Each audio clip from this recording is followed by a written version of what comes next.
Ibahagi natin kung ano nga ba ang sentimiento ng mga netizen between Dennis Padilla at sa kanya nga pong ex-wife na si Marjorie at sa kanyang mga anak sa nangyaring kasalan.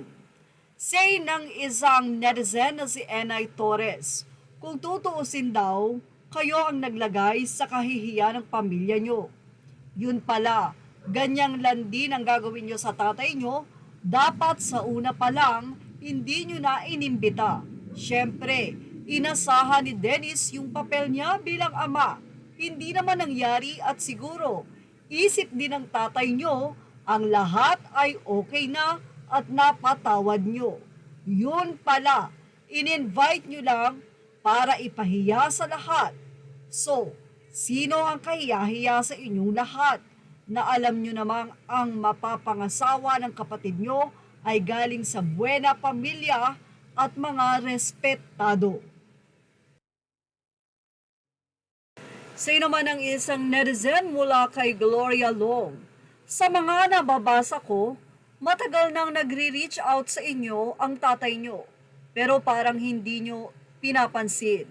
Kaya I don't blame him kung idaan niya sa social media. Ngayon magre-react kayo kung mag-post ang father nyo sa kasamaan nyo. It's just like invite him on your sister wedding for what? Parang umangalang at ipahiya na at least kasama siya sa mother at father mo na naghatid sa altar. Masyado niyong kinawawa ang tatay nyo kahit na ba broken family kayo, bigyan nyo pa rin ng halaga and respect your father no matter what. Mula naman kay Marisa Guillen. Ayon kay Marisa, I don't think Dennis Padilla would have gone viral with his resentment toward his family, particularly his children, had they not shit him out of their lives first. The way his son talks, you would think they were the victims.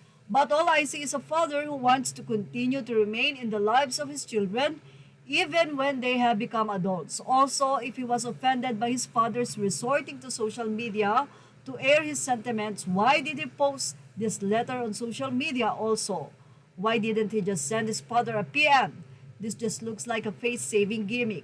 Matapos kasi ang pagbabahagi ni Dennis na kahit daw si Claudine Barreto ay hindi pinayagan ni Marjorie na magpunta sa kasal matapos mag-text ito, ay nag-viral sa social media ang dating open letter nitong si Leon para sa kanyang ama na sinasabi na parang gustong-gusto daw ng kanyang ama na nababash sila at tuwing meron nga daw issue or sentiment ito sa kanila ay ipinopost nito sa social media at pinagpepiestahan nga silang magkakapatid at nakakatanggap ng bashing na ayon kay Leon ay tila wala lang para sa kanyang ama.